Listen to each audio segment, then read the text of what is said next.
Good morning, ladies and gentlemen. My name is Earl Freeman, and I'll be delivering my speech today on the American Dream.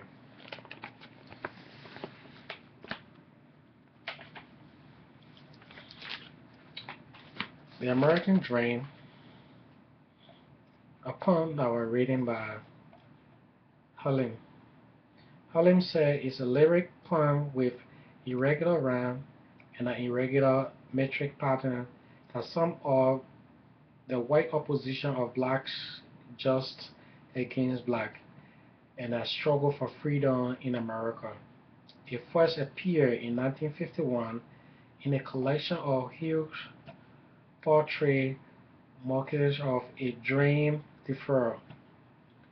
The short poem focuses on the condition of people whose dreams have been limited, put off, or lost in post-World War II, said by Halim. Even though Hughes had been dead long ago, his central concern, which struggle for freedom, is still on. Like in 1963, Dr. Martin Luther King Jr. made his "I Have a Dream" speech in Washington, D.C. And he said, "This is no time to engage in luxury of cooling off or take tranquilizing drugs or gallinism. Now, it is time to make real promises of democracy. Now is the time to raise from the dark and desolate valley of segregation to the sunlit path of racial justice.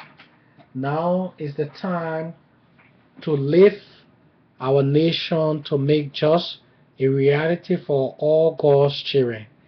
It will be fatal for the nation to overlook the urgency of the moment. This centering summon of the Negro legitimate discontent will not pass until there is a invigorating audience of freedom and equality. 1963 is not an end but a beginning. Those who hoped that Negro needed to blow off steam will now be contact with having a rude awakening in the nation return to business as usual. There will be neither rest nor tranquility in America until Negro is granted his citizen rights. What are Negro citizen rights? The the onwinds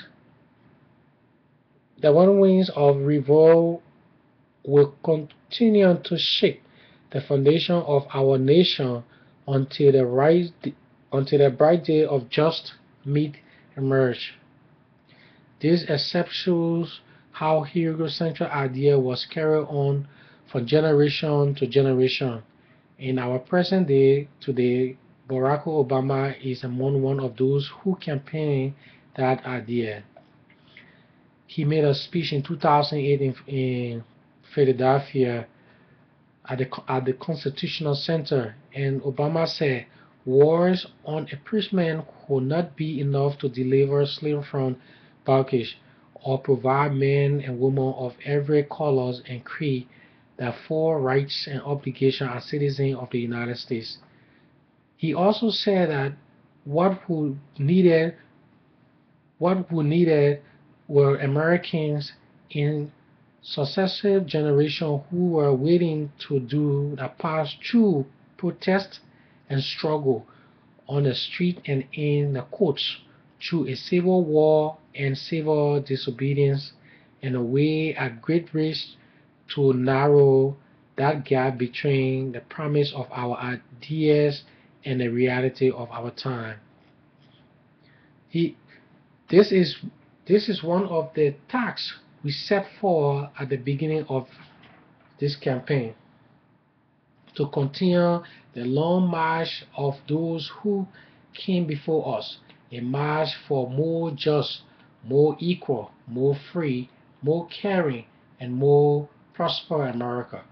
I choose to run for presidency at this moment in history because I believe deeply that we cannot solve the challenges of our time unless we solve them together, unless we, we prefer our union by understanding that we may have different stories, but we hold common hopes that we may not look and we may not have come the same place, but we all want to move in the same direction towards a better future for our children and our generation. All right. So this was written by Lima.com to the end of my presentation for today. Thank you. Bye.